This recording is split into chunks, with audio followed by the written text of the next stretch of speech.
ஐக்கிய அன்பர்கள் அனைவருக்கும் அன்பு வணக்கங்கள்.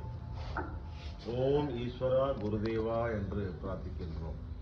இந்த பிரார்த்தனையினுடைய பொருள் என்ன? ஓம் ஈஸ்வரா குருதேவா. ஓம் என்பது உலகத்தினுடைய சுழற்சியினுடைய ஓசைதான் ஓம் என்பது. உலகம் சுழலும் பொழுது ஓசை ஏற்படுகின்றது. அந்த ஓசை தான் ஓம் என்கிறது. உலகத்தினுடைய சுழற்சியினுடனே நாங்கள் ஈர்க்கப்படுகின்றோம் என்பதற்காகத்தான் ஓம் ஈஸ்வரா என்று சொல்கின்றோம். ஈஸ்வரா குருதேவா என்று சொன்னால் ஈஸ்வர குருதேவர் தான் சூரிய பகவானுடைய மனித பிறப்பாக நமக்கு ஆட்சி கொண்டிருக்கக்கூடிய ஈஸ்வரப்பட்ட சச்சிதான சர்க்குருதேவர் அவர்களை வணங்குகின்றோம். ஆக நாங்கள் ரிஷிகளையும் மகரிஷிகளையும் சப்த ரிஷிகளையும் நாங்கள் சித்தர்களையும் வணங்கும் பொழுது அவர்களுடைய ஈர்ப்பிற்கு நாங்கள் வருகின்றோம். அவர்களுடைய ஈர்ப்பிற்கு வரும் பொழுது அவர்கள் பெற்ற சக்தியை நாங்கள் பெறுகின்றோம். ஆனால் பிரார்த்தனை செய்யும் பொழுது நம்முடைய எண்ணத்தை செலுத்துகின்றோம் சுவாசத்தின் மூலமாக.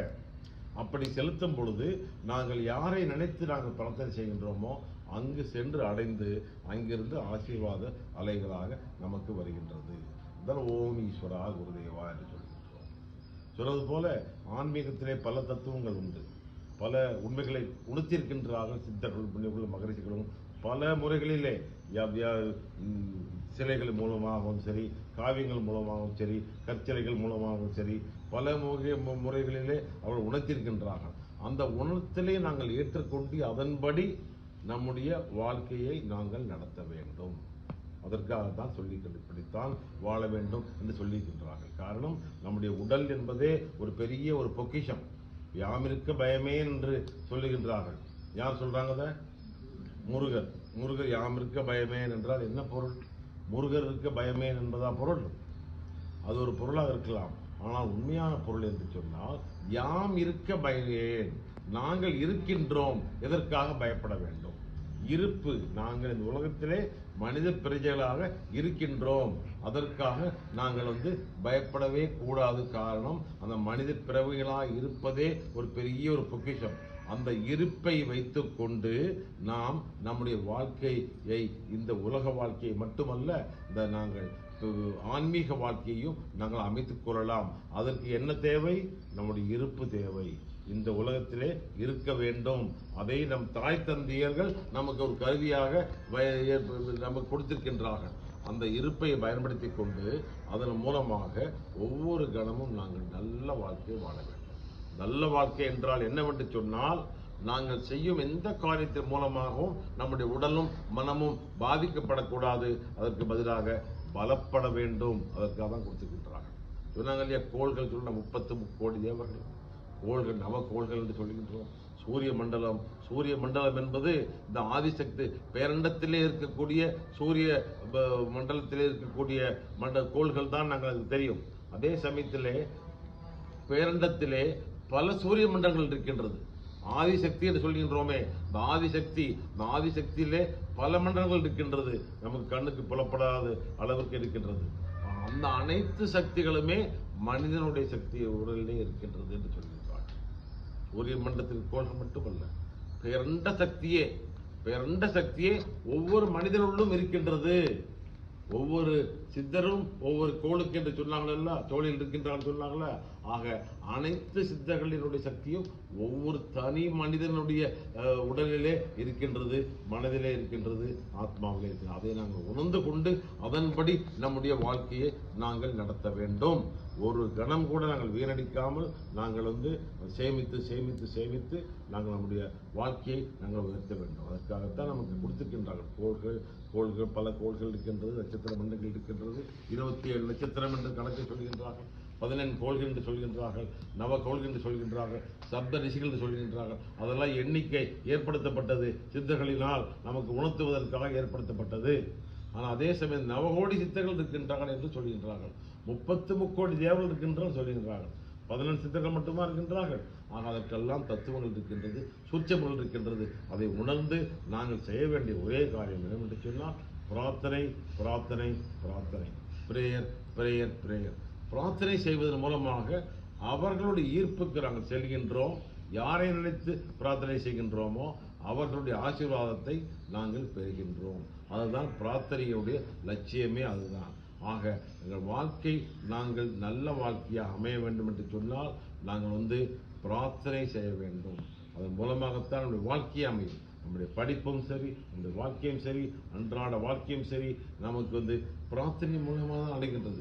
ஏன் வெற்றி தோல்விகள் கிடைக்கின்றது? பல பேர் வெற்றி அடைகின்றார்கள், பல பேர் தோல்வி அடைகின்றார்கள். எதற்காக கிடைக்கின்றது? அதற்கெல்லாம் பொருள் உண்டு. வெற்றி தோல்விக்கெல்லாம் பொருள் உண்டு. அதற்கு மூன்றாவது நபர் காரணம் அல்ல, அனைத்திற்குமே நாம் தான் காரணம். நம்முடைய வெற்றி தோல்விக்கு நாம் தான் காரணம். ஆக அந்த வெற்றியை நாங்கள் அமைத்துக் கொள்ள வேண்டும் என்று சொன்னால் நம்முடைய வாழ்க்கையை நாங்கள் அமைத்துக் கொள்ள வேண்டும்.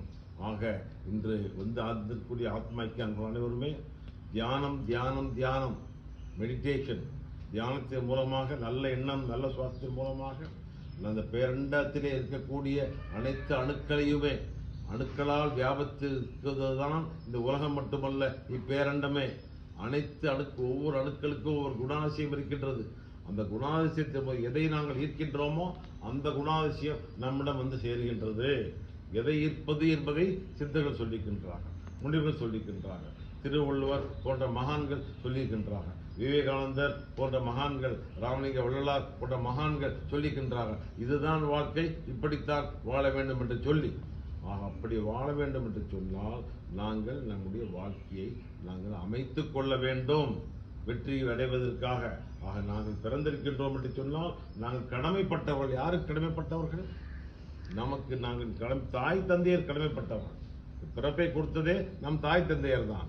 அவர்களுக்கு கடமைப்பட்டவர்கள் என்று சொன்னால் அவர்களுக்கு நாங்கள் நல்ல வாழ்க்கையை அமைத்து அவர்களுக்கு நாங்கள் பெருமை சேர்க்க வேண்டும். அது நம்முடைய கடமை. அதே சமயத்தில் சமுதாயத்திற்கு கடமைப்பட்டவர்கள் நாங்கள், இறைவனுக்கு கடமைப்பட்டவர்கள் நாங்கள் நமக்கு நாங்களே கடமைப்பட்டவர்கள்.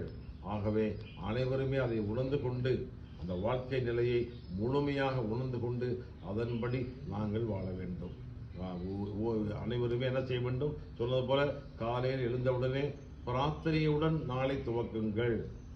எழுந்தவுடனே சூரிய தியானம் செய்யுங்கள். சூரியனிலிருந்து வரக்கூடிய சுத்த நுண்ணிய மின்காந்த அலைகளை ஈர்த்து ஒவ்வொரு அணுக்களும் நம்முடைய உடலில் பதிய வேண்டும் என்ற நினைப்புடன் சூரிய தியானத்தை ஆழ்ந்த சுவாசத்துடன் சூரியனிலிருந்து வரக்கூடிய அணுக்களை ஈர்த்து உடலிலே பதிய வைத்துக் கொள்ளுங்கள். அப்படி பதிய வைத்துக் கொள்ளும் பொழுது நல்ல அணுக்களாக ஆகின்றது. நம்முடைய சேகரிப்பு நல்ல சேகரிப்பாக ஆகின்றது. நம்முடைய செயல்பாடு நல்ல செயல்பாடாக அமையும். நினைவாற்றல் நமக்கு வர வேண்டும் என்று சொன்னால் அப்படிப்பட்ட நல்ல சேகரிப்பை நாங்கள் சேர்க்க வேண்டும். அணுக்கள் அனைத்துமே சிவலிங்க அணுக்கள் தான். சிவன் இன்னைக்கு அன்னாபிஷேகம் நடக்கின்றது. இன்றைய பௌர்ணமி அன்னைக்கு அன்னாபிஷேகம் நடக்கின்றது. சிவனுக்கு அன்னம் எதுக்கு கொடுக்கின்றோம்? சிவன் தான் நமக்கு கொடுக்கின்றார்கள் அன்னம். நாம் எதுக்காக சிவனுக்கு கொடுக்கின்றோம்? நம் பிரார்த்தனை மூலமாக சிவனுக்கு அளிக்கின்றோம். அதன் மூலமாக சிவனுடைய ஆசீர்வாதத்தை பெறுகின்றோம். ஆக இந்த பௌர்ணமியிலே அன்னாபிஷேக திருவிழாவின் மூலமாக அனைவருமே சிவனை பிரார்த்தித்து நல்ல சக்தியை அனைவரும் பெறுவோமாக. ஓம் ஈஸ்வரா குருதேவா, ஓம் ஈஸ்வரா குருதேவா. இன்னொரு நல்ல செய்தி என்னவென்று சொன்னால், இலங்கையிலிருந்து